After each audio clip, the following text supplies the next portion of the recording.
Machini kendo nyako Ramogi en mor mara ne podi kete karka chenro en mara mbaka oromo. Wachopo kae tielo mar ariyo kendo wadhi mana nyime kode kachiel ka warango ni piny Kenya to ringo yo machal nade paro wi budget kod paro mar chik mar omenda. Nyaka sani ni kanye. Nitiere ote modonjo karka kae to bang'e Stephen Osedo nika ang' oduok penjo machalo kama. En ote mawuok kuom Ruth Nyathi Ochieng'. Ondiko ote mabor ahinya ang' ane kaka nyalo some kae achiel kachiel kae to bang'e aduog kae. Ruth Nyathi Ochieng' ote mare wacho kama.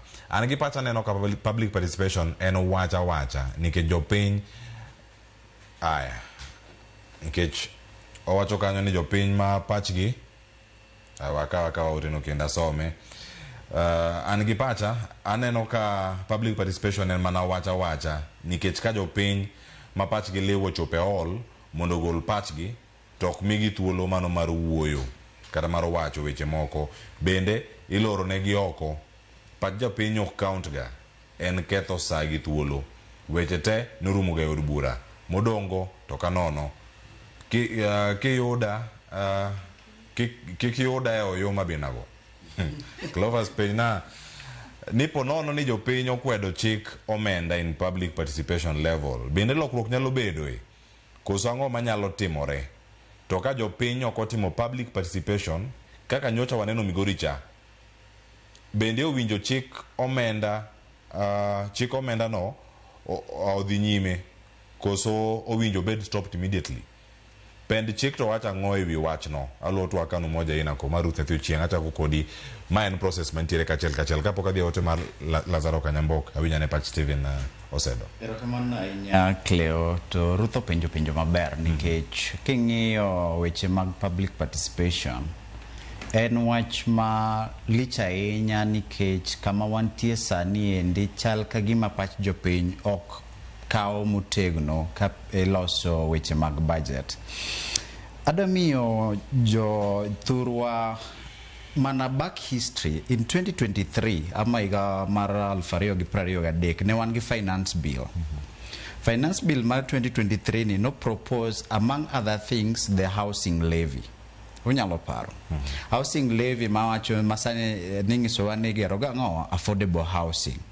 Jopiny nogolo pachgi mano kwedo eyo motegno weche mag affordable housing ama housing levy. Nodhi kamano makono gi tarik 26 dwe mar auchiel 2023 to ne President Ruto nokawo kuoke mokete e wach mar finance bill. Matiende noktima ng'o nokalo.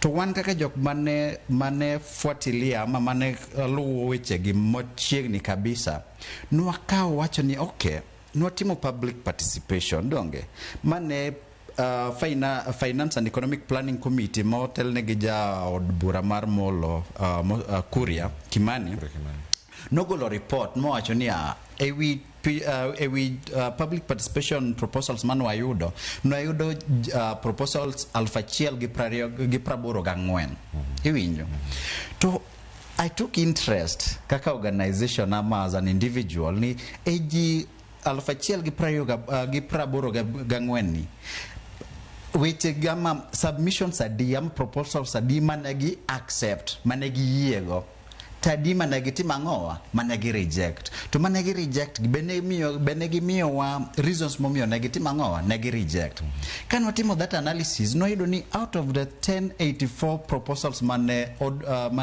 committee no receive 62.5% were rejected. Of the 62.5% that were rejected, 84% of them were rejected without any reason. Ini sani not approved. There is no reason why it was not considered. So kan wang'iyo ka wan wacho ni gini okrum ka nikech wach ma public participation king'iyo article 10 wacho ni one of the values of governance, the principles and values of good governance and public participation. Kingyo article 118 mar constitution is also talking about public participation. Mwacho ni ma en ratichwa kaka jopiny mondo mi pachwa kwa golo to nyaka timang'o wakaw case note mokwongo finance bill mar 20 Justice Stanley, I remember very well. Case ni not the Mogike Supreme Court. Court of Appeal opportunities unconstitutional. What the Supreme Court? The Supreme Court no allow it, but Gima nwafwenyo en ni kan wan angle manwakao en ni nwagolo pachwa. To gola paro ama dhi e hall ka kora duoko Ruth en kiyudo ka ochok ji e hall kama ji 100. You cannot tell me ni mano public participation. A meaningful public participation, there must be feedback. Nyaka miwa feedback ni wan wasasomo finance bill ni wan magi proposals wa iwinjo to i proposals wa gi my gimi owacho ni amend here, amend amaloka loka chadonge. Then idhi to retreat as a committee to wacho ni a proposals mano gineka no consider magi to magi no consider nikech number chiel ama nikech reason achiel ariyo adek, and then we can have a discussion. That one is what I would call public participation. To kama iluongo as a politician idhi a hall tingiso jopiny ni koro you're doing public participation. King you bill masani endi en pages adi to en ge how many amendments to benegi dhi magingio amendments sani endi jadi mongeyo ni osas jadi public participation magitimogo mbadi osangiso wani ang'o momiyo gikete pen chik mar finance bill gimomiyo koro gidwa yiene KRA mar kawo my personal data bene osadhi mowacho ne ji kamano en kodhi to wacho ni adong nono koka medo taxes.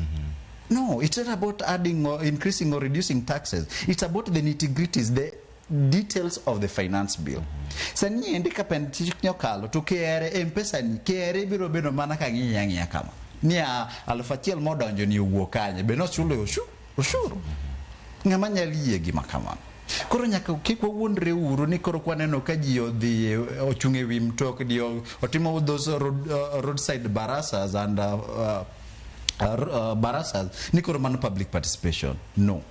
In as much as there is no legislation, but there is a framework. And there are cases, if you look at even the case, the Kiambu case of 2015, which was the first time we tested public participation in this country. What is the threshold?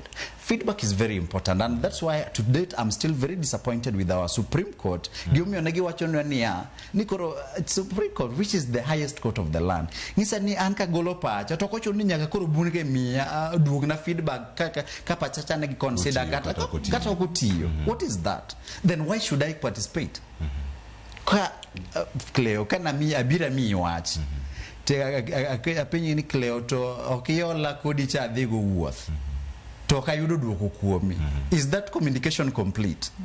Do nyakingisa ni Osedo koda ni makinya dhiga ngowa kibarua okinya yude mane ka gino complete kuro sani ngisa ni unkilura kela pachu to wanonge gimwa bro mi was feedback. It cannot work that way. Ero kama na inya. Sipe Julia